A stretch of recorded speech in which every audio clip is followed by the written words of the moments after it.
وہ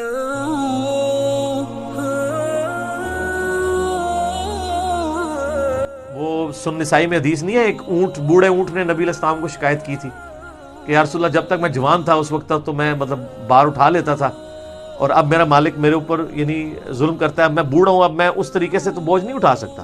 تو نبی علیہ السلام نے اس کے مالک کو ڈانٹا تھا، یہ صحیح سند سے حدیث ہے۔ تو نبی علیہ السلام کو اللہ تعالیٰ نے جانوروں کی بولیاں بھی سکھائی ہوئی تھی۔ تو اس حوالے سے جانوروں کے اوپر بھی ظلم کرنے کی اجازت نہیں ہے۔ یہاں پہ جانوروں پہ بھی ظلم ہو رہا ہے، انسانوں پہ بھی ظلم ہو رہا ہے، اور بیماریاں عام ہو رہی ہیں۔ اور آپ حیران ہوں گے کہ ہم چھوٹی چھوٹی اس طرح کی احتیاطیں کر لینا تو بعد میں جو ہم نے لاکھوں روپیہ بیماری کے علاج پہ لگانا ہے نا، چند ہزار اگر آپ لگا لیں تو آپ ان بیماریوں سے بچ سکتے ہیں۔ مثال کے طور پہ میں آپ کو یہ بات ضرور کہوں گا کہ فوراً سے پہلے گھی سے دستبردار ہو جائے، چاہے وہ دیسی گھی ہے چاہے کوئی اور ہے۔ اس کی وجہ یہ ہے کہ ہمارا جو اب لیونگ سٹائل ہے وہ ایسا ہو چکا ہے کہ ہم اب اتنی مزدوری نہیں کرتے، الا ماشاءاللہ چند لوگ ہوں گے گاؤں ایریا میں، ان کی صحتیں ہیں۔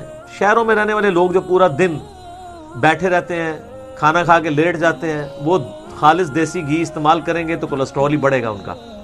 اس میں گھی کا قصور نہیں ہے، آپ ہضم نہیں کرنے کے قابل رہے کیونکہ آپ کی جسم کی مشقت نہیں ہے۔ تو فوراً آئل کے اوپر شفٹ کریں اپنے آپ کو۔ آئل کے اندر کم از کم کولیسٹرول نہیں ہے، ملائی چھوڑ دیں، ٹھیک ہے۔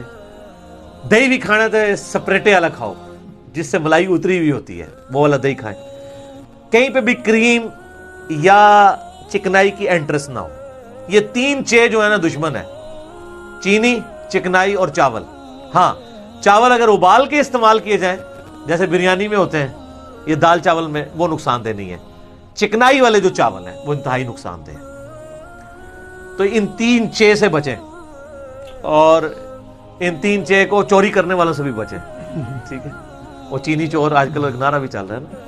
اچھا، تو فوراً آئل کے اوپر شفٹ ہوں، کوئی زیادہ خرچہ نہیں ہے، اتنے ہی پیسوں میں جو گھی آتا ہے آئل آ جائے گا۔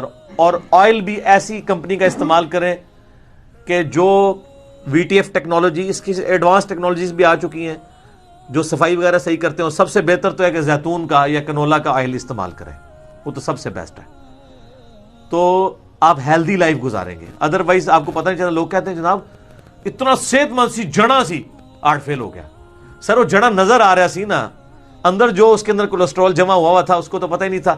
یورپ امریکہ کے اندر تو ریگولر میڈیکل چیک اپس ہوتے ہیں، پتہ چلتا جاتا ہے، وہ بتا دیتے ہیں جی آپ یہ چیز کنٹرول کریں۔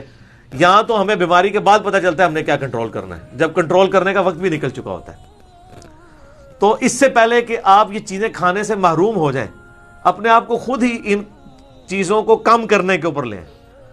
وہ ہمارے ایک دوست ہیں، وہ کہتے ہیں کہ اگر آپ نے پوری زندگی کھانا ہے تو کم کھائیں اور ستھرا کھائیں، اگر آپ نے صرف 40-45 سال کی عمر تک کھانا ہے تو کھلا کھائیں۔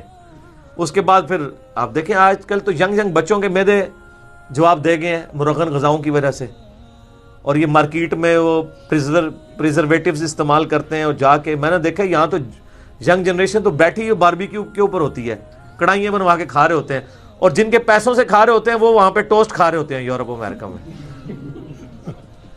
اور یہاں ان کے پیسوں کے اوپر لوگ کڑھائی بنوا رہے ہوتے ہیں روزانہ ہی۔ آپ کو پتہ نہیں وہ ٹیسٹ پیدا کرنے کے لیے اس میں کیا کیا مسالے ڈالتے ہیں، پریزرویٹیوز ڈالتے ہیں، اس کی وجہ سے معدہ ڈیمیج ہو جاتا ہے۔ تو خدا کے لیے ان چیزوں سے بچیں۔